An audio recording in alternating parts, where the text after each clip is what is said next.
pandemic.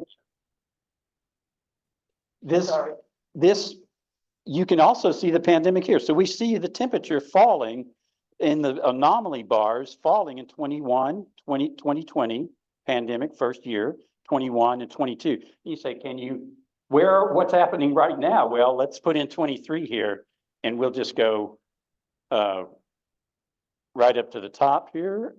Maybe we will, maybe we won't. Move forward. We seem to be frozen, no worries. There we go. All right, you can see then now 23, we're back into an anomaly bar that's well over 1 degree. So yes, you can. That's the chart that I wanted to share with everybody. John already showed you this, but let's just look at it graphically. 22 out of the last 22 years. Somebody's phone. Of the last 22, 21 have been the hottest on record. Okay. And of those, I just want to point out to everyone, the last 9 have been really super record. And I'm not saying anything to anybody who doesn't, this is not news to anybody. We know this, and it's not a point of contention in the scientific community. That's just plain simple facts.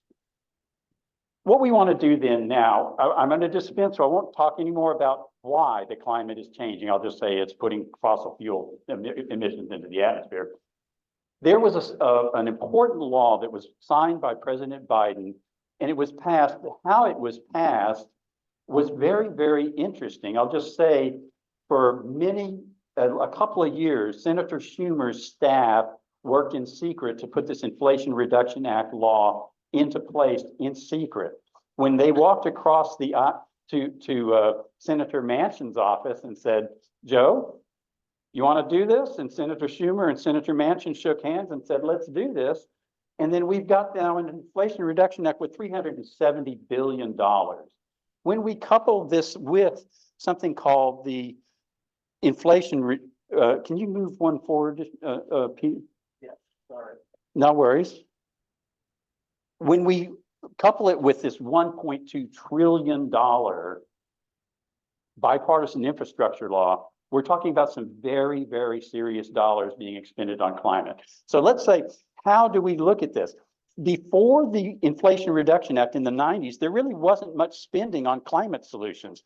When we had the 2000 through 2008 with the Obama administration, we had some more spending here, about $20 billion on climate-related issues. But with the bipartisan infrastructure law, the CHIPS and Science Act, with the Inflation Reduction Act, tripled, the spending is tripled now. It's almost $1 trillion a year on climate. So this is significant. I just want to point out it's very significant spending. The other thing is historical emissions. We're basically up around 6 billion tons. 6 gigatons every year into the atmosphere. And what we're looking at, if we continue our current policy, we're looking at, it's still 5 gigatons every year. That's not going to get us to our Paris Accords. But with the Inflation Reduction Act, I just want to show everybody, we still are not going to get to the Paris Accords. Let me show you where the Paris Accords here, down at about 3.5 gigatons. So even the Inflation Reduction Act doesn't get us to our Paris target. But I'll just say this is significant reductions, and we're looking forward to this. It's already happened. It was signed in 2022, and we're already 1 year into it. I've already done the analysis of what the Inflation Reduction Act impact has been on our emissions profile for the United States, and it's been significantly reduced.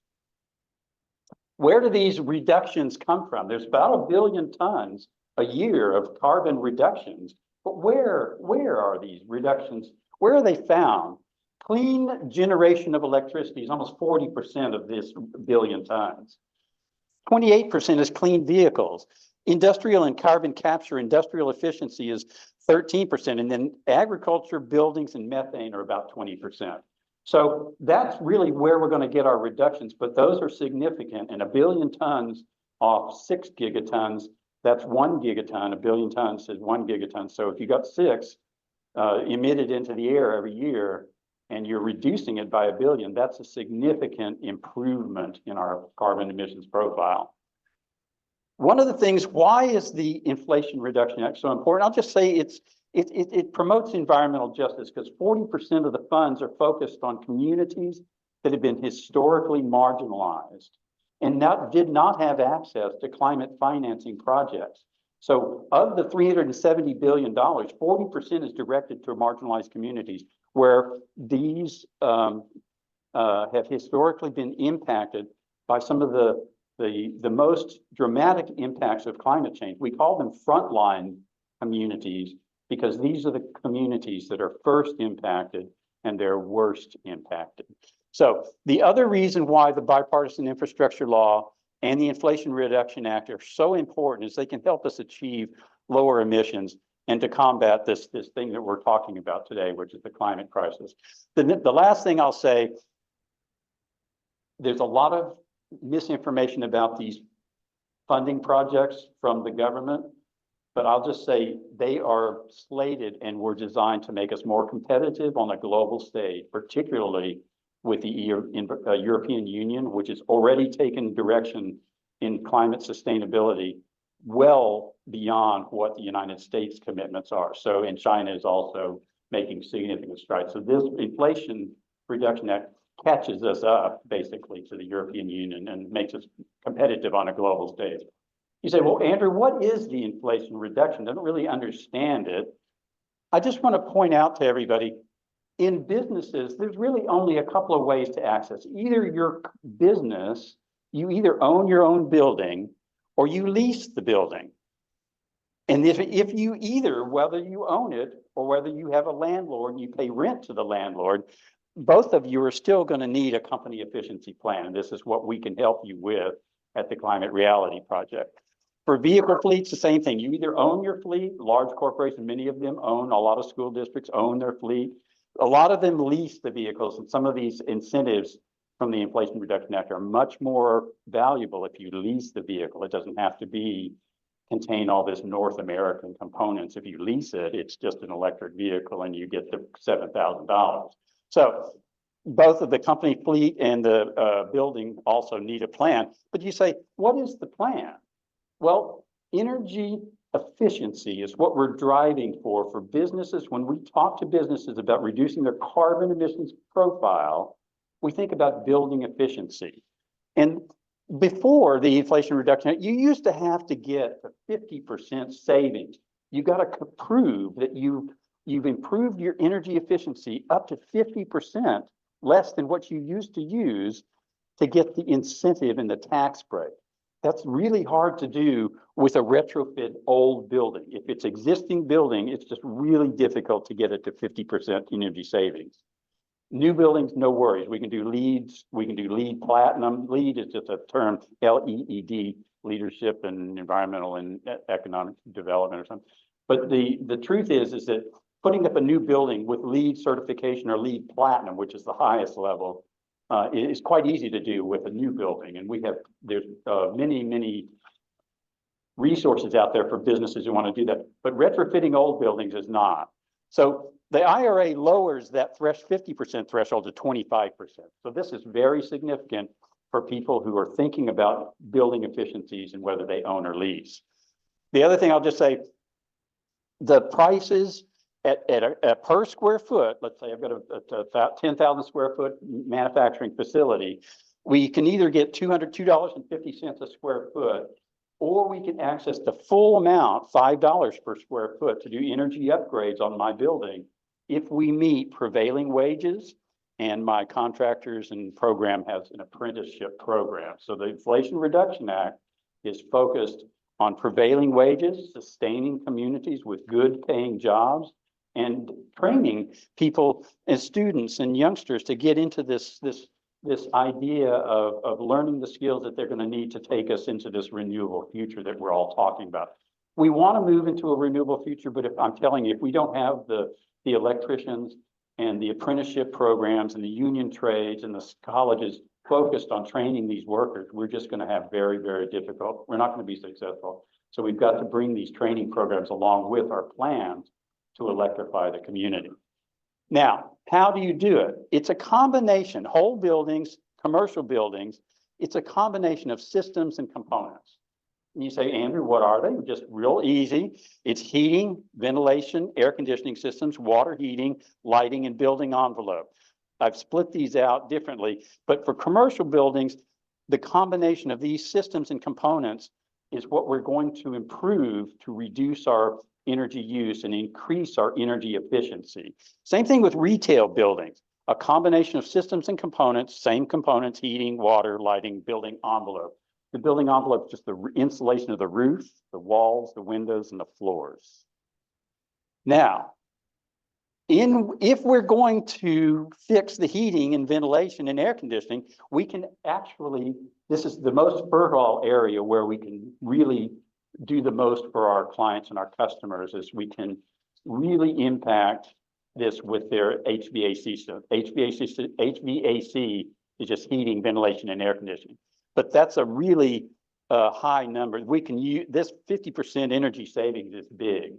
The other thing we can say, by replacing the older equipment in this system with heat recovery systems, ductless mini split inverters, and variable speed pumps. The other thing I'll say for water is the same thing. Electric heat pumps, electric storage, and electric tankless water heaters, and then variable speed pumps will also get us along the way to energy savings. The other thing that we have an opportunity to help with is the lighting systems. The LED switching out and then putting sensors on everything so it's dark until somebody walks in the room. This has an opportunity of up to 30% energy savings here. And in the building envelope, with the insulation of the exterior walls, the roof, and insulation and floors, you're looking at 25. There's other things that we can do, like equipment, refrigerators, Energy Star savings, so to get another 25%. But that's the basic way we would recommend that businesses access this funding. Now you say, well, okay, well, that's how to do it. How do you actually access the funding? Okay. Now what I'm going to do here is I'm going to show on the right side of the screen will be a QR code. If you want to look at these sites, I'll put the address up on the top where you can either write it down in your note. This will all be available to you later in a PDF if you just don't want to take any picture. But if you want to access it on your phone, on the right side will be a QR code. Just put your phone up there and touch the little yellow sign. I'll show you what I'm talking about here. The National Program for the Inflation Reduction Act, this Desire site here, is a database of state incentives. So you go to this site, Desire, and find policy and incentives by your state. You just plug in your state, and it'll just tell you all the stuff. There's the QR code that I'm talking about, and you can just put your phone up to right now, and I'll leave it up just for a second. Every one of them has a QR code to it if you want to look at that. Well, as we flip through these resources, and they'll be available later on. Yes, Pete? Just trying to start wrapping up. Yep. So what we want to do is think about these local programs. The IRS, Treasury Department, has this irs.gov tax information for deductions and credits for businesses. We've also got this site here called Rewiring America.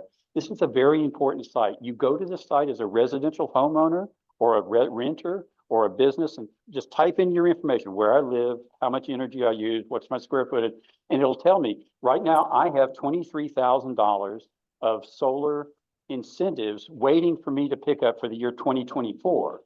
We're waiting for me. So rewiringamerica.org has a calculator that will help me. I'll just say, you plug in your numbers here and it'll just tell you what money is available. The next thing we want to do is make a plan and help companies to make a plan. We want to help them measure their carbon footprint, and then we want to develop reduction targets and then implement reductions. And then once we measure our carbon footprint, we're talking about the scope 1 emissions are what's related to your business. Scope 2 is the energy you purchase, but scope 3 is the emissions carbon into the atmosphere from your suppliers and your customers. So what I want to put these up just to say, there's ways and resources to help businesses calculate their carbon footprint. And I'll just leave this up for 2 seconds to say that these resources are very valuable and help you quite a bit to do this. Once we get the reduction pathways, there's also resources available for mapping your journey.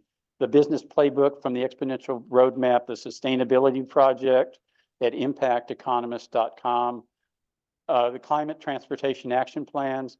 The other thing I'll say, this climate business boot camp for businesses and individuals who want to network with other organizations is ecoactus.org is the website, and there's the QR code. But I recommend this is a joint operation between the Harvard Alumni for the Climate and Environment, as well as Climate Reality Project, a partner organization. It's a virtual training program.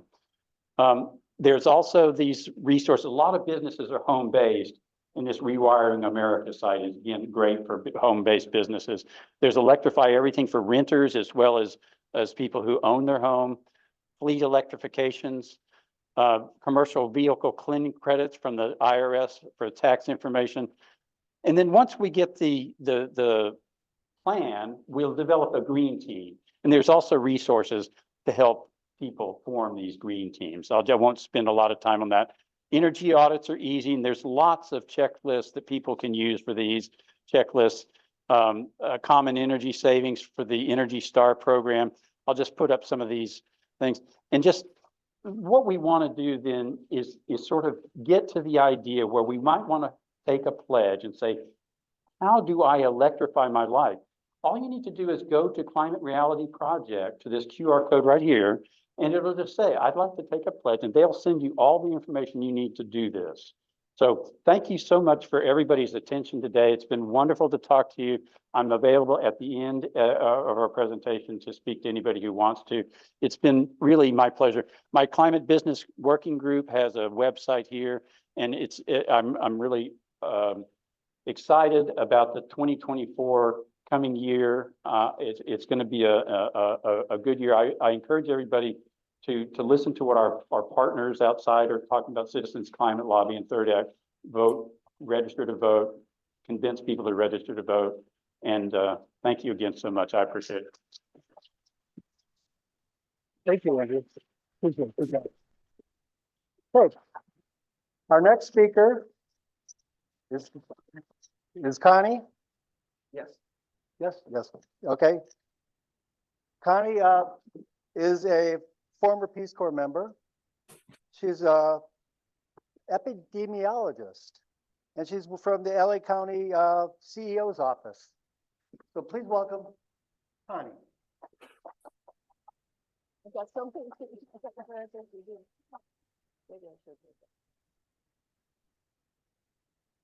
Hello, everybody. There we go. You got it. Can you hear me? Yes, I need this. How do I make that? How do I point it? Give me just a minute. I want to start sharing. I figured it.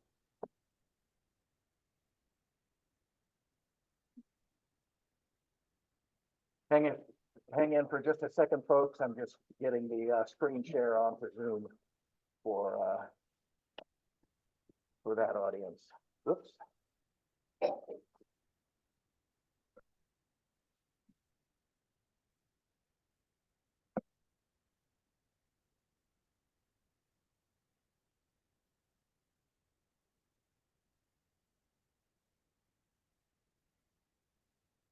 Okay, and you should be good to go now. Oops, I've got the wrong slide deck up.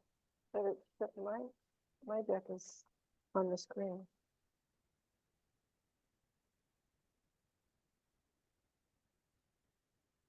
Here we are. Okay. Okay. I'll get rid of that. I'll deal with it. Yeah. Okay, yours Back has to that. Yeah. Hello, everybody. I'm Connie Sullivan, and I'm a volunteer with Citizens Climate Lobby and have been since 2015. I've been a part. Hello. Not connected to what? Can you hear me? Connie Sullivan, CCL volunteer since 2015, and part of the outreach teams for that time. I'm retired now. I no longer work for the County of LA.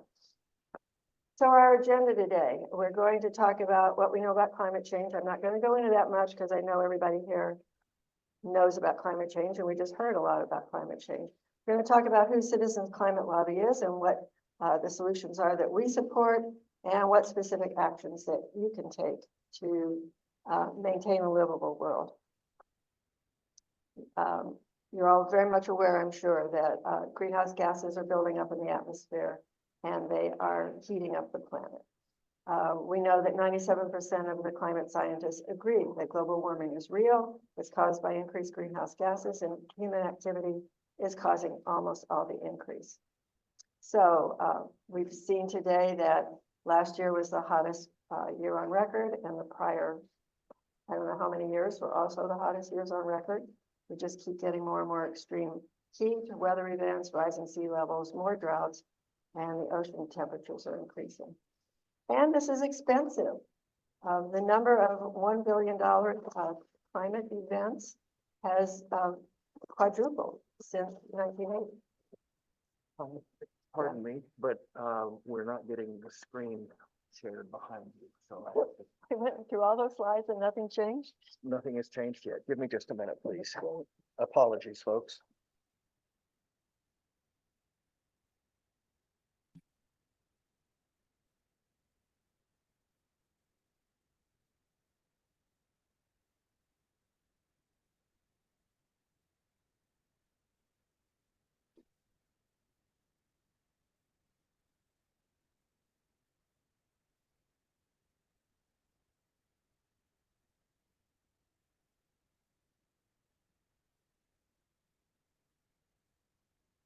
That's not gonna work. No.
Yeah.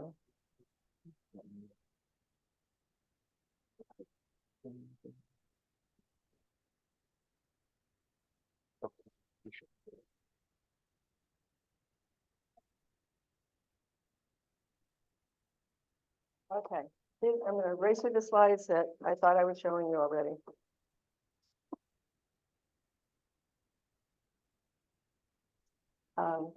And we've had increasing weather events since the 1980s.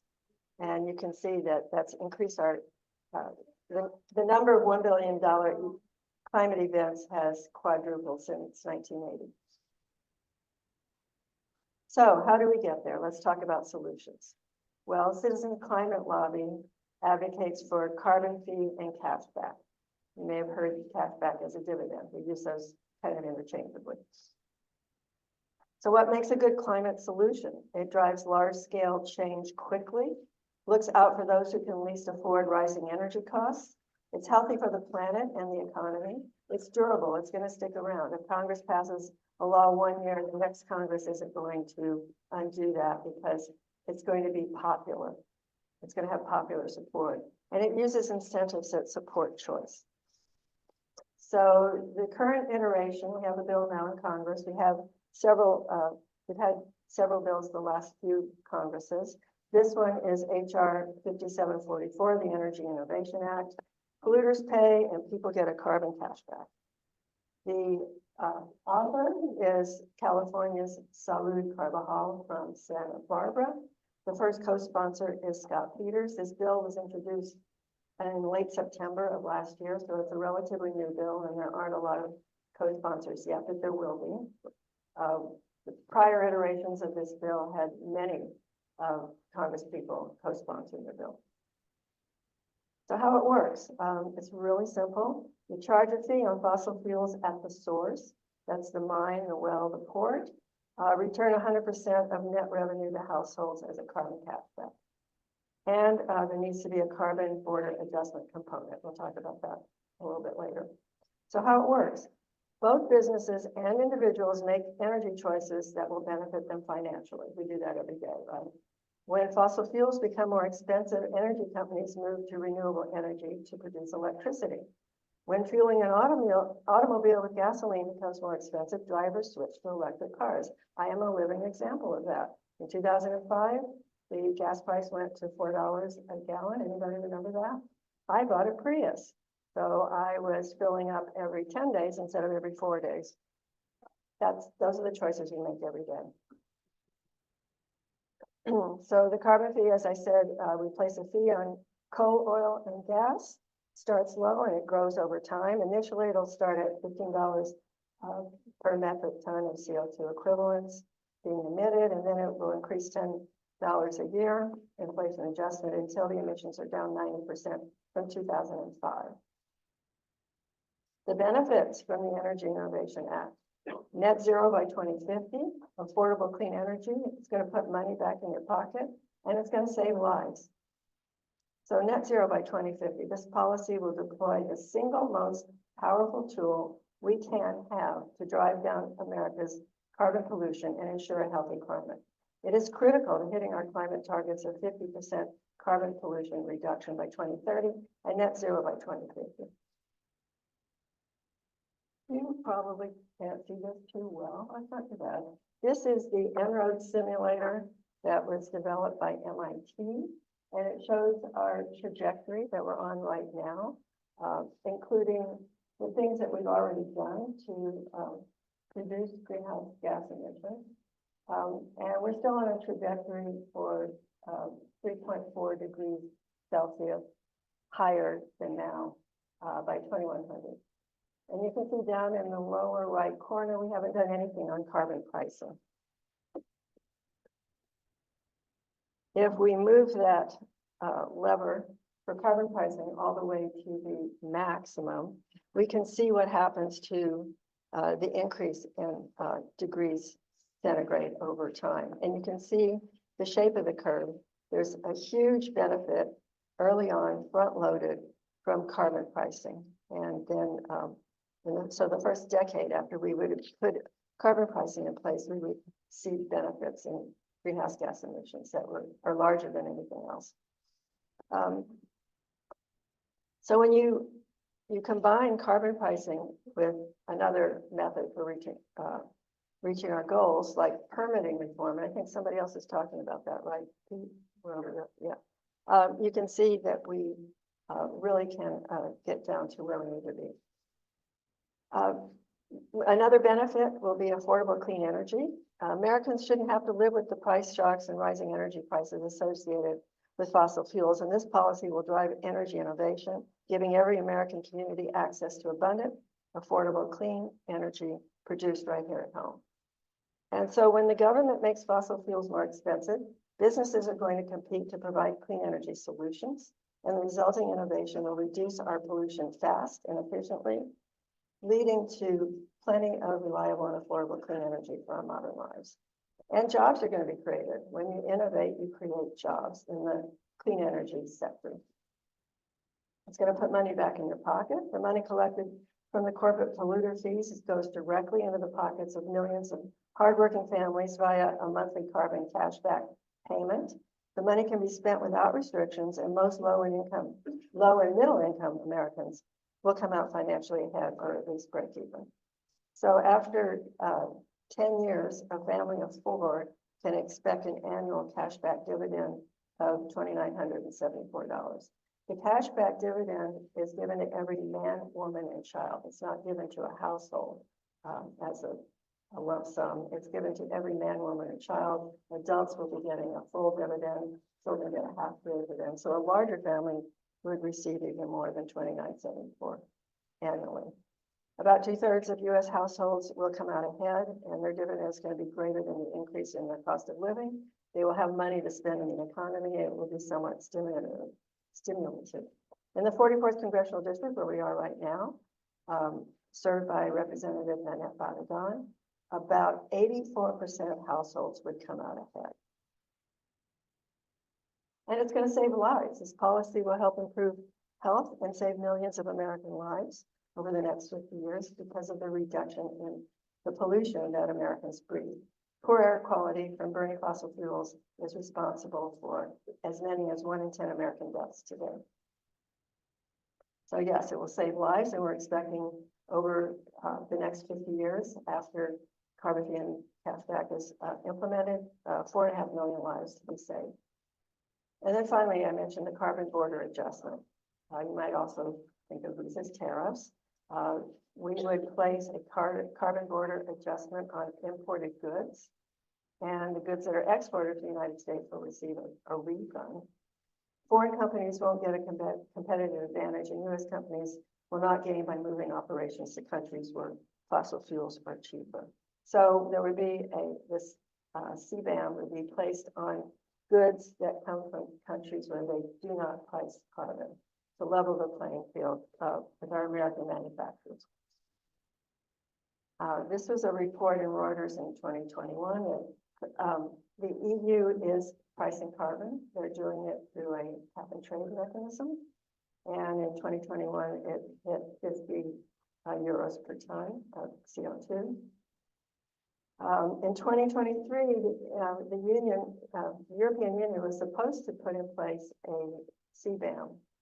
And that would mean that goods coming from the United States into Europe, coming from the United States, where we right now don't have a national carbon price, they would place a tariff on those in Europe. And I think our manufacturers would begin talking to our Congress people, and it would really be a wonderful incentive to get carbon fee and dividend passed in Congress. It was delayed. It was supposed to go into effect in 2023. So who supports carbon fee and dividend? Well, pretty much every economist on the left and on the right. Who supports specifically the Energy Innovation and Carbon Dividend Act. This was the last iteration in Congress, but I expect the same people would support the current one. So these are local LA County Democratic Party, a lot of Democratic parties. The First Congregational Church of Long Beach, the LA County Board of Supervisors, some local cities, and some cities nationwide. And environmental groups also support the Energy Innovation Carbon Dividend Act. These are statements from 2 environmental groups. Finally, does carbon fee and dividend address issues of environmental justice?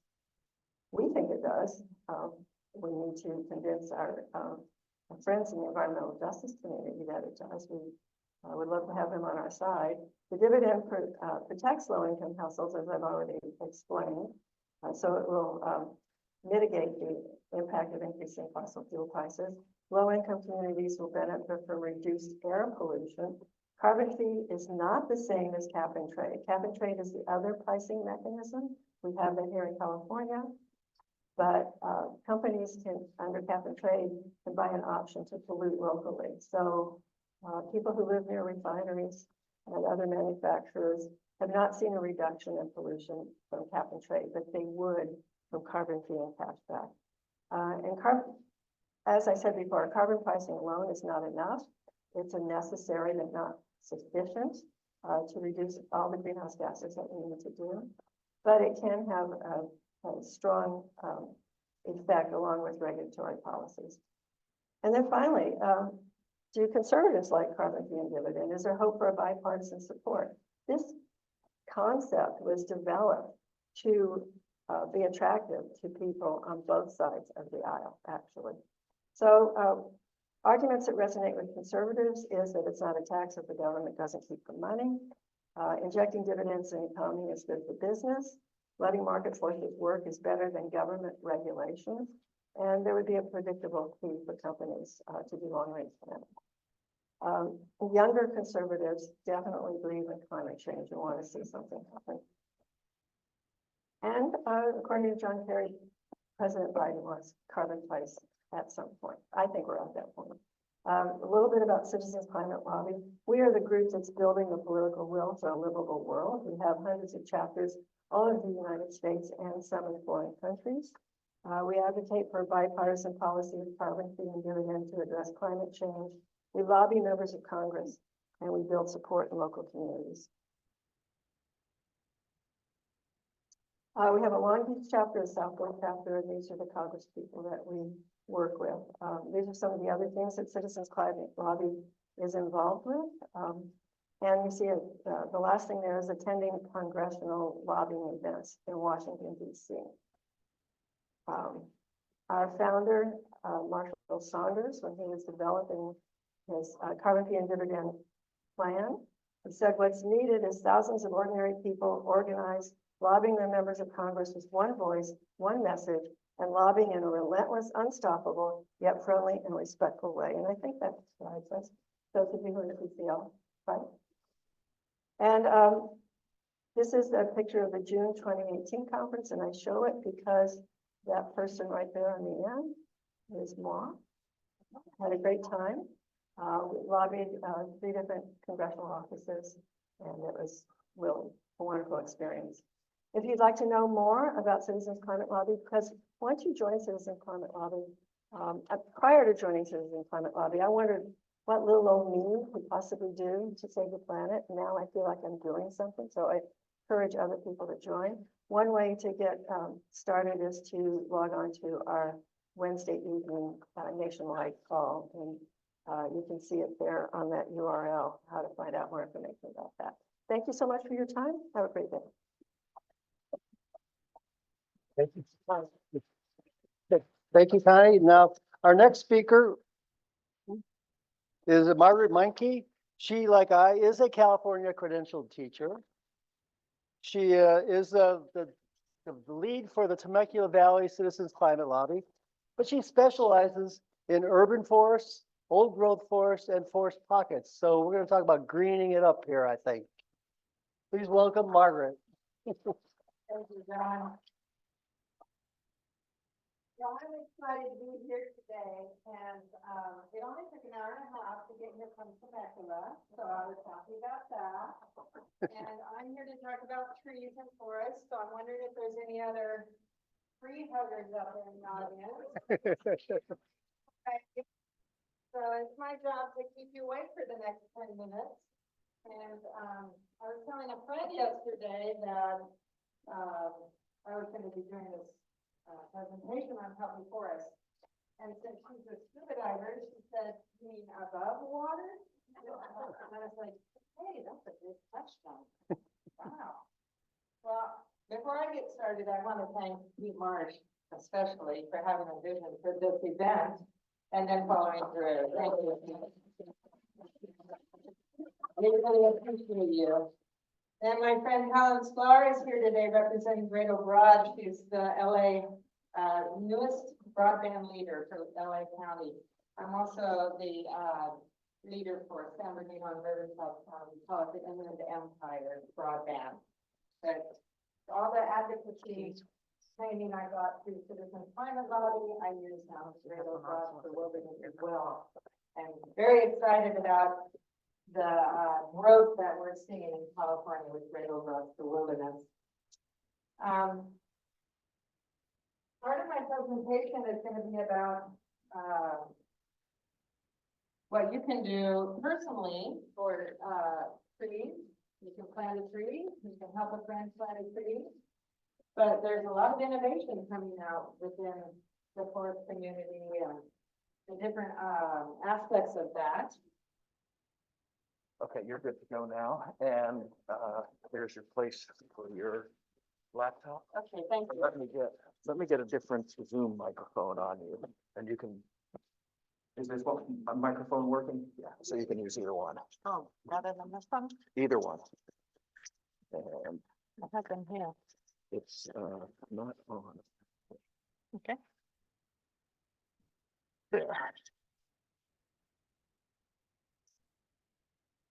Okay, and now I think the Zoom room should be able to hear too. Can you all still hear me through this mic? Not as well? Okay. We'll figure it out. Pete's on it.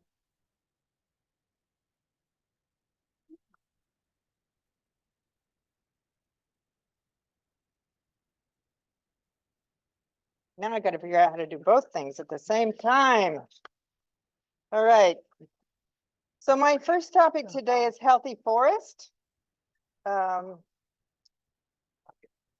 disclosure, I am not a scientist. You will not be getting facts and figures today about anything scientifically related. We all know that trees capture carbon and they produce oxygen. So that's it for the science. At CCL, we like to say, do what lights you up. So my goal today is to inspire you to take action in some direction, 1 or 2 or 3 ways you can actually promote trees. Old growth forest refers to trees that are mature and have survived wildfires, pests, drought, and weather. So that's not the worst threat. The worst threat is logging, human activity of logging.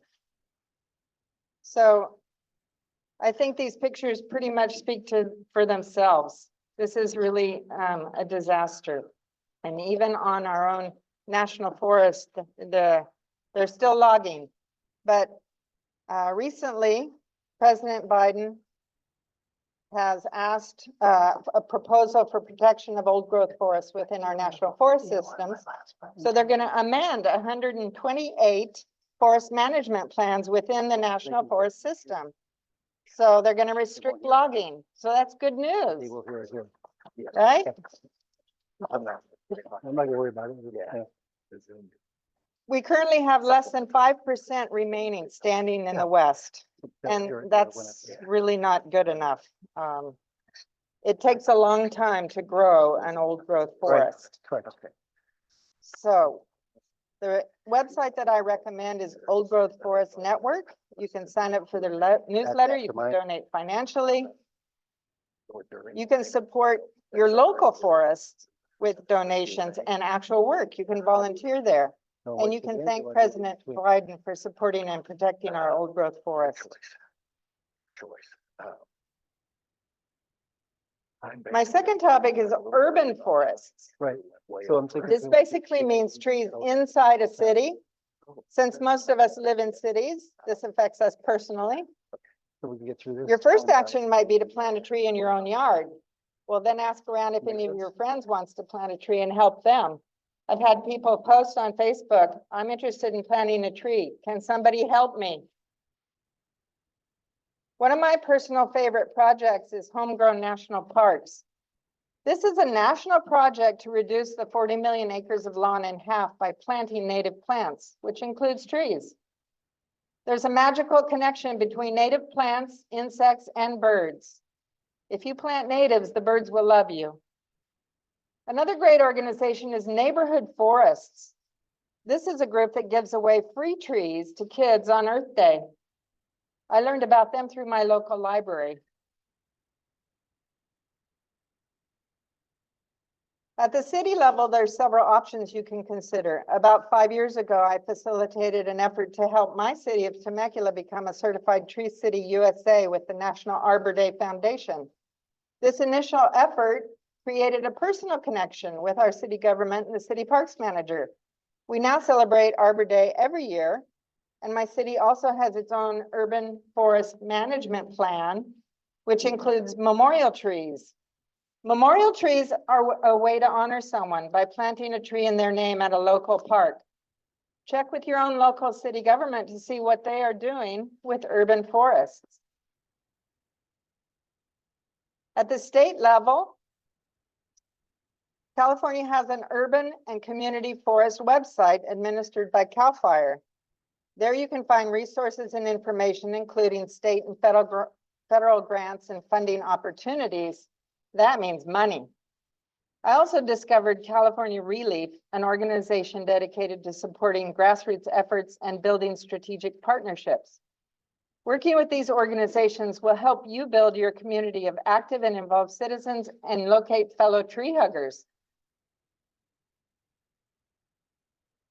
At the national level, the website I recommend is AmericanForest.org.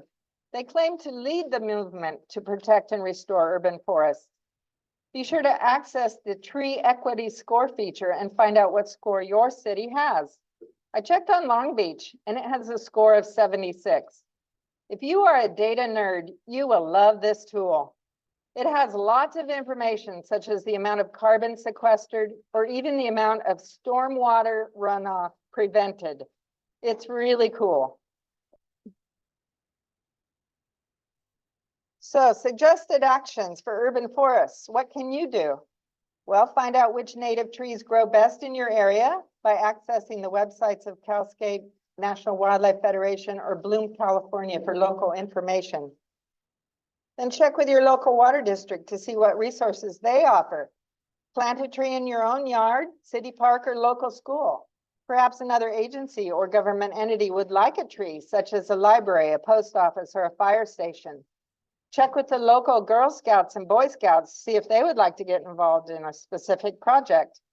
Encourage local businesses to plant trees and thank those that have trees. Get creative. Offer certificates of recognition, special luncheons, or photos on Facebook or other social media. Words of appreciation are always welcome. My third and final topic is pocket forests. Pocket forests go by different names, such as microforests or Miyawaki forests. The name Miyawaki refers to a Japanese botanist who developed this innovative idea to grow native trees closer together in 4 specific layers. This results in rapid growth.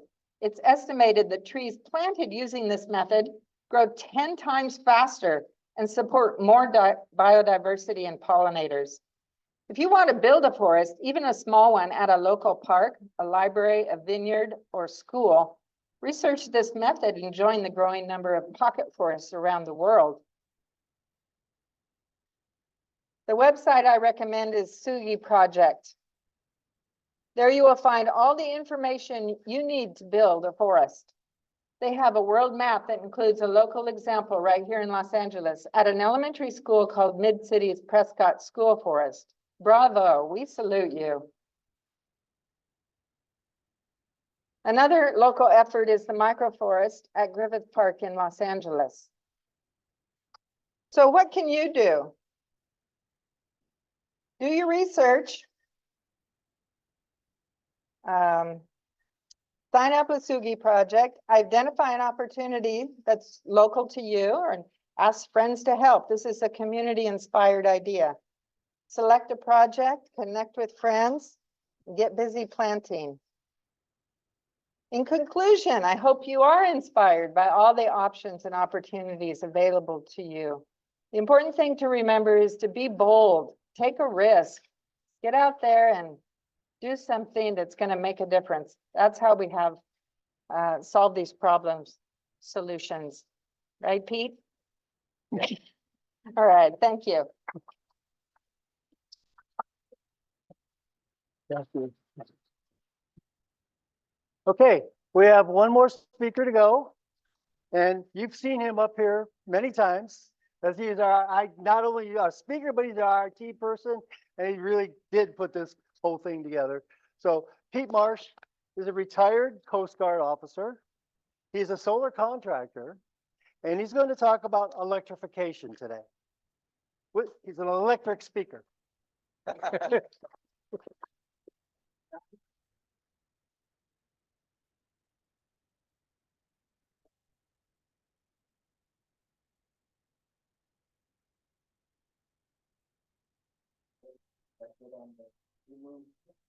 All right, fantastic. So what and I'm going to try to rush. We got a little bit behind. I had a couple technical glitches. Does anybody want to step up, stand up and stretch for a minute? I'd be more than welcome to do that. And I'm going to go pretty quick and focus on Q&A. So, but overall, I like to talk about electrifying our buildings. You've heard of Andrew talk about it. John talked about it at several points. This is one of the things that we can do that is most beneficial out of our individual actions. And so, since more and more regulations are coming into place to phase out fossil fuels. If we shift our machines in our daily lives to electric, we are future proofing. So, what does that get us? Better performance in most cases, safer, healthier, quieter, more comfortable, and lower cost. And I'm going to show you about all of them. First, a little bit about me. As John said, I was in the Coast Guard for 25 years in the defense industry. Then I saw inconvenient truth, like probably most of the people in this room, and said, wow, I've got to shift my third career in something that's going to do everything I can to reduce climate impacts. And so I became a solar contractor. I basically self-apprenticed for 2 years, started my own company, and well, there's the Coast Guard background, and here are some of the solar projects I built. This is my biggest one, it's a lot of fun. Okay, why I do this? The same reason as many of us. If I want these 3 little girls and your kids to have a decent future, then we've got to start taking action.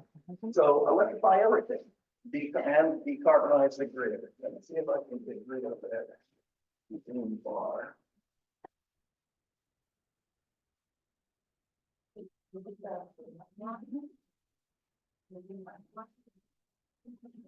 No, I gave it away.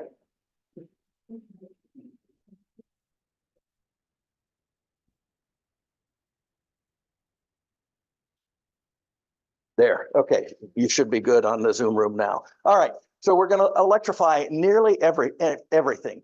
85% of the economy can run on electricity, and that's including industrial, many forms of transportation, except for maybe the long distance shipping and aviation. So, whoops.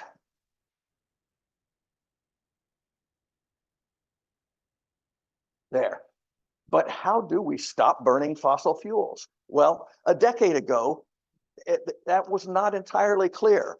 But just in the last half decade, here's a list of 18 studies that I like, and there are many more, that say it's not only technically feasible to electrify the economy and decarbonize it, but it's actually going to be less expensive. But transitions, several of our speakers have talked about transitions being scary, and they are, fear of the unknown.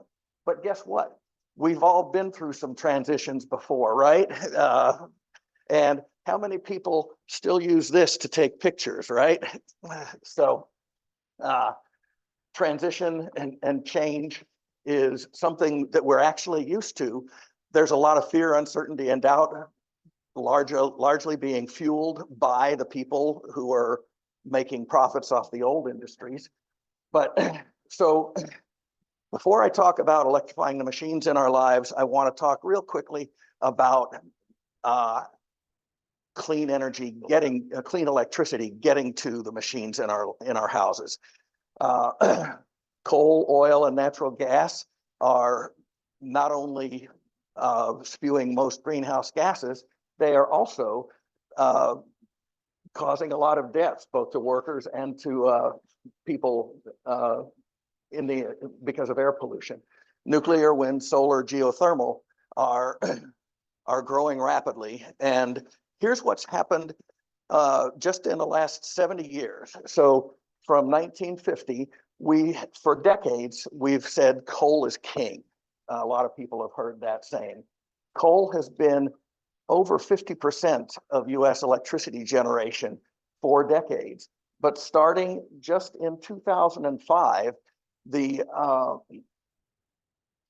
US started doing a lot of fracking, and first natural gas has displaced coal. That's what you see with the black and blue lines here. But coming along just since 2015 is renewable energy, solar and wind. And so that's that's growing rapidly and is now 70% of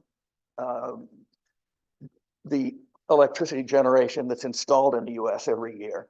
And this is why it's winning on economics. 40 years ago, solar panels cost $100 per watt. And 40 years later, they're down to 40 cents and a little less. That 60 cents is out of date. And so deployment of solar has started booming again since 2010, 2015. And so one of my favorite views is what's happening in Texas, right? Conservative state. Well, gas is the orange line. And 8 years ago, the interconnection queue in Texas had 32 gigawatts of gas waiting to be built. That's down to 12 gigawatts now. This, the dotted lines are my additions. This slide was created by Rocky Mountain Institute 3 years ago. I like it so much, I've gone and researched the ERCOT queue and added these extensions. But so solar had only 5 gigawatts in the queue 8 years ago. Now it's 120 gigawatts, and batteries are up to 90 gigawatts in the construction queue just in Texas alone. It's happening really rapidly, and again, it's winning based on economics. So this is what the future of our energy supply looks like. That the supply side winning clean energy based on economics. What about the demand side? That's the stuff that we have control over, individual actions in our daily lives. Saul Griffith is a fantastic scientist. He founded Rewiring America, which Andrew told you about, and several other companies. But he researched everything that he did a deep dive research into energy use in the United States in the Energy Information Administration's database. And you've already heard both John and Andrew say 40% of total greenhouse gas emissions in the US are within the daily control of households.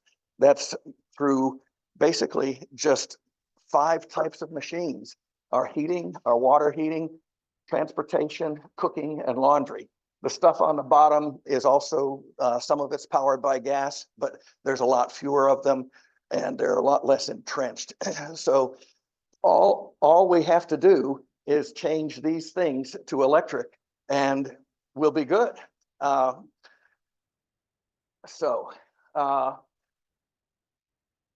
have some slides about the individual machines, induction cooktops, laundry, heat pumps. I think I'll maybe pause, let people ask questions, and if you want, I can go through those quickly. But otherwise, I'd like to give people a chance more for Q&A. Any questions out there? Yes, ma'am. Okay, I'll do that. Okay. There's one. Oh, yes.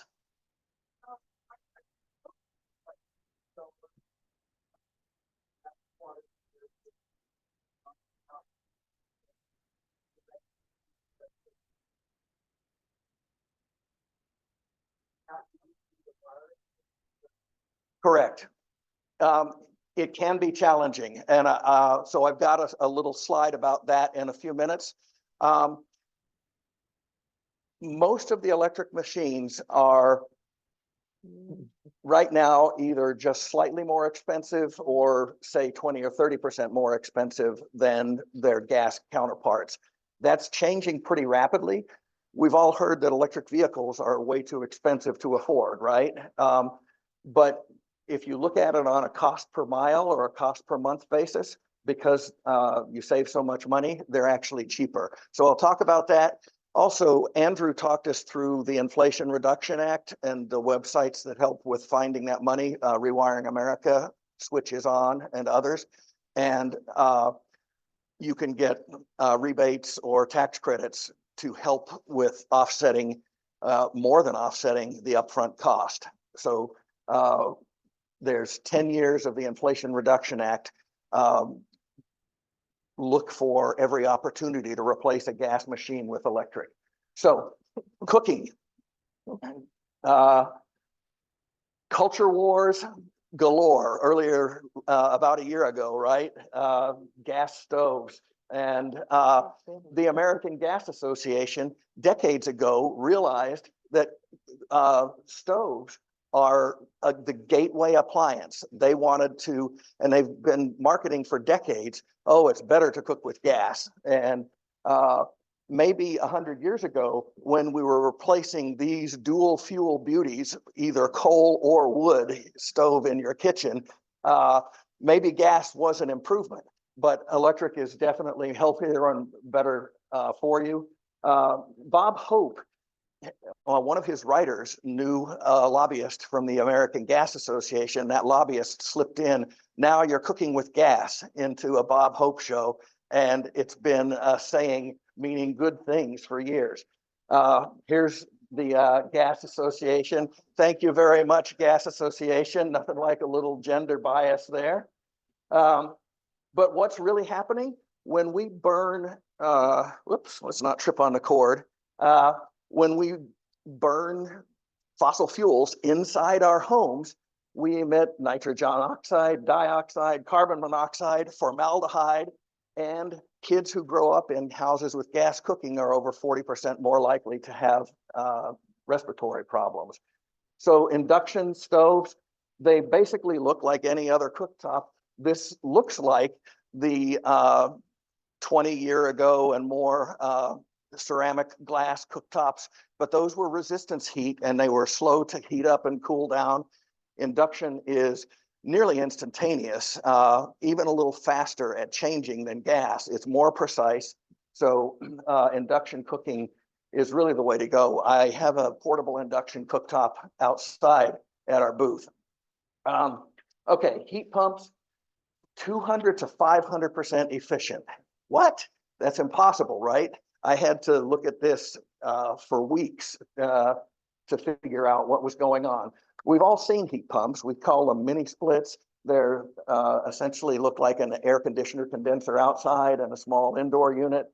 And the way it works is there's a refrigerant, a gas, used to be Freon, and it basically gets expanded or compressed, and it changes from gas to liquid as it gets piped around. And when you change from gas to liquid, it gives off a lot of heat or absorbs a lot of heat. Refrigerators use this, air conditioners. We have heat pumps in our daily lives, but these are, when you make it a two-way process, it can either do heating or cooling for your house. And so because it's not creating the heat, it's not heating up the air, but rather moving heat from one side of a wall to the other.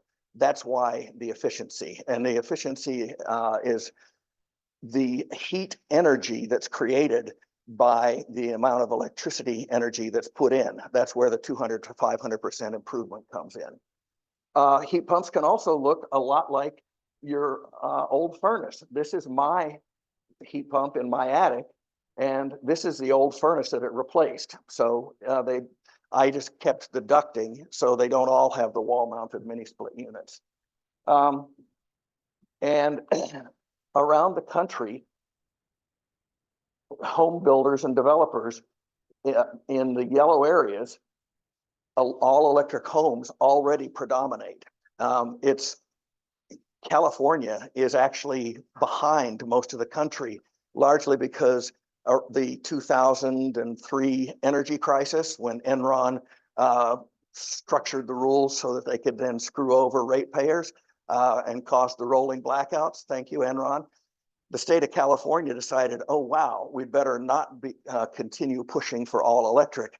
And they actually pushed for homes to use gas heating. And now 15, 20 years later, we're realizing, oh, that was a mistake. So now we have to undo that course change. Here we go. In Maine, cold climate. We hear that heat pumps don't work in cold climates, right? Well, in Maine, they work just fine. They are currently about 60% of homes in Maine do heat their homes with fuel oil, like a lot of New England. But the heat pumps are the fastest growing form of heating in Maine. And the energy savings are around over $3,000 a year for an average house. It's about $1,800 per year to heat with heat pump, and over $5,000, yeah, $5,200 to heat with fuel oil. So big energy savings. Water heating, a heat pump works there. You know, here's a little history of water heating. We've used to heat water on our fires, and now we can use heat pumps for that as well, or rooftop thermal heating. But basically, heat pump water heater is a tanked version. And I know one of the questions was about an electric tankless. I'll talk about that in a minute. But the more efficient is a tanked version. The heat pump saves something like $300 a year, $3,000 over the lifetime of the appliance. So, and here's a cutaway view. You see, the coils for the heat exchanger wrapping around the tank inside there. Okay, laundry. Here you go. The original Solar and Wind, an Italian street. But the history of laundry. You can power your dryer with either gas or electric. Probably most of us don't even know or don't care. Heat pumps are coming to dryers as well. And so this is an all-in-one machine. It's a washer and a dryer. And with a heat pump, you can do that. No need for venting. The heat pump doesn't cause lint, so you don't have to have the vent to the outside. You do have to have a drain for the water that comes out of the clothes and the water that goes in with the laundry. Okay. I'm going to go ahead and I'll talk just briefly about solar and battery and then wiring. And then I'm going to wrap it up and let John come up for the closing comments. And we thought after that, we can either do Q&A inside here, or we can go back out to the tables and, do Q&A in small groups out there, whatever folks would like. So let's see, the wiring. This is the electrical panel in my house and the Zoom screen. And what I did, you've heard about Rewiring America. One of their recommendations is pre-wiring. So get your house ready for an electric appliance before your heater dies or your water heater dies, because then it's an emergency. And 80 or 90% of water heater and furnace replacements are, quote, emergencies, because none of us replace it before it's dead, right? We wait until it's absolutely legs stopped kicking. So we had to replace our furnace. We replaced it with a heat pump. But what I did was, if you can see, there's a couple of wires up there with blue and purple tape around them. Those wires, while we had the panel open to wire the heat pump, we went ahead and put new wires up into the attic and down and through the wall to the location of the water heater and the stove, so that when we are ready to replace those, we won't have the rewiring problem.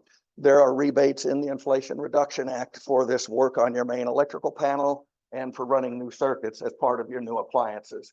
Part of my rewiring was we have a detached garage and an ADU, so I dug a trench and put some conduit in the ground so that we would have a place to run wires when that happened. So pre-wiring is a big deal. Okay. Oh, and landscaping tools. One of the best investments ever was my electric landscaping tools. Okay, John, you want to go ahead with yours? Sure. Thank you very much. There we go. I think I talk loud enough without a microphone, don't I? Yeah, I know that. I've been told that many times. I want to thank you for being here with us. I know it's after 12, and I know you got to be getting hungry and thinking about lunch. So we'll have one more topic that we haven't talked about yet. Food. Naturally, I'm going to talk about food since you're hungry. Okay. So what's the problem with food? There's lots of problems with food. 1/3 of all food that is grown in the United States is not eaten. U.S. food waste equals 30 to 40% of the total food supply. Already got one. Yep. Good to go. Good to go. Okay. 65% of wasted food ends up in the landfills, which produces 58% of the methane gases that we are getting. And 25% of what's going into our landfills right now is food. We got a problem with food waste. I taught in South LA, which is considered a food desert. And the kids did a project to find out, where they could find fast food, and they couldn't, but they certainly can find lots of this around. Not very healthy food, but it's available for them.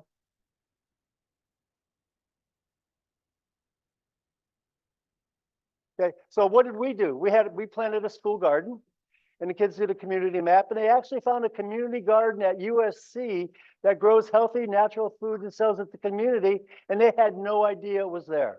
So by doing their community map, they discovered what's available in their neighborhood. And then we got a partnership with USC, and they put aquaponic units in my classroom for my students to learn how to grow food without soil. Rob, that's right. Yeah. So food and agriculture, 14% of the total heat trapping gases comes from animal agriculture. Yeah, it's worked Okay. great. It's Eat basically less it's the meat. cheapest one we could find. Eat lower on the They all food work chain. great. Red meat consumes 11 times more water and 5 times more emissions than the Power poultry. level 10. So even just makes reducing a the amount of red meat high-pitched you can go into poultry so help, high-pitched but that going I to don't say hear it. meatless My Mondays, niece just and my reducing the amount of meat. said, But basically, just take what you're going to eat. That wasted food here in the United States is really obscene, and we at really power need to level work 8, on that. They don't hear it. 9, it's a little Plant a bit. school yeah, garden, it's- plant a garden at your house. Grow your own vegetables and tomatoes. Nothing's So better that's, than a homegrown tomato. Important to read the Can't top reviews. that. Yeah, So yeah, yeah. think about it. You are what you eat. We do a plan about cabling. And if you're eating food that has pesticides and herbicides Yeah, and chemical I love it. fertilizers, that's what you're frequently. eating. Oh, There's a better way to a grow dollar food. bill It's not just under the pot. changing your food habits, but and how the boil food is water. grown. And Show people. And so I've been involved a little it bit with a doesn't new hurt. documentary That's right. called Yeah. Common Ground. Josh Tickell has done a few movies, but Yeah. this one, I've watched this documentary, and it's on limited release right now, but it is one of the most This one, powerful movies I've seen. And it's Yes. not just about how you and I grow don't your know if food. it's just a bottom. I Regeneration, didn't bring a magnet. regenerative farming All you need actually to is do a is, carbon stick capture, a magnet producing next to more it. soil Yeah. and carbon capture, and it's healthier food. So I'm gonna Thank show you. a trailer right Yeah. now because I think everybody should watch this movie. Electromagnetic pulse or a solar flare that knocks out the electrical grid, and then suddenly the cars don't work, nothing works. It's- You laugh, but that's what the people who I talk to. Well, say. of course. Yeah, yeah. Yeah, So, Of course, the gas won't come, if it truly knocks out the grid. I don't know what. yeah. Well- Okay, I also got people who tell me like, you mean give up my car? I like my car. I like my lap. right, right. Sounds like though But when you. they replace it. When they replace it. Yeah, Right. okay. Once you've had an electric car, I don't think you'll go back. Very This few is a people friend go of mine. back. I know he goes, I'm so glad I got rid of my electrical car and went back to a I gas car. can't stand the smell of it, but we've got a smoker too. And when I Yeah. pull it in the garage, I'm going, oh my God, I can't, Yeah. can't I breathe. don't think so. I can't, I was Yeah. surprised this guy was like, but this guy also, when I talked to him yesterday, he said, hey, you're an environmentalist. Like, what's going on? Is everything gonna be okay? No, we're fucked, actually. Well, your presentation made it sound like everything's moving in the right direction. The pay is, It's, in question. Well, he said to me, he goes, is the So- environment gonna be okay? I go, the environment's gonna be fine. We're not gonna be. oh, George Carlin. Oh,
Sorry you couldn't hear that too well, but here's a QR code here that if you scan that, it'll take you to their website and to the trailer.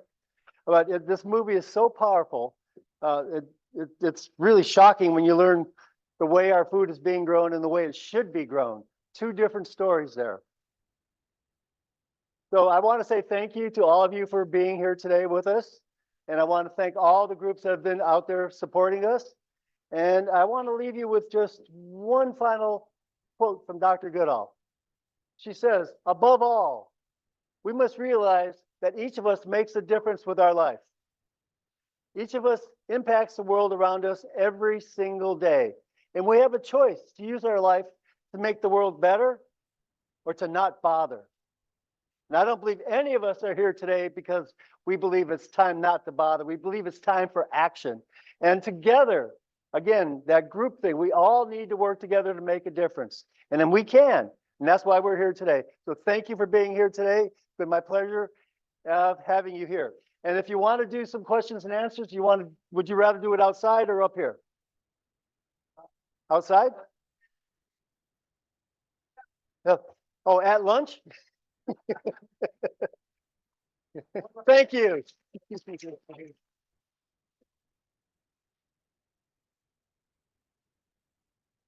One quick note, all of the slides are available. I have them in a Google Drive, but I didn't put the link on any of my slides or a QR code. So I have these little quarter-page handouts. Some are on the back table there, or on the CPL table near the cook stop. Grab one of those, and on a Facebook page, I'll put a link to the Google Drive so it's supposed to be there. So again, thanks for coming and have a great day. Have a great evening. I drove fast and a lot.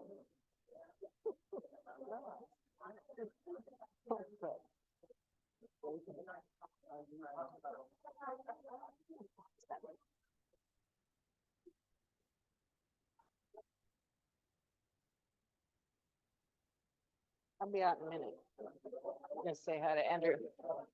Andrew, so good to see you. You forgot to mention you're a guitar player. I know, but I get, I play up every day and I'm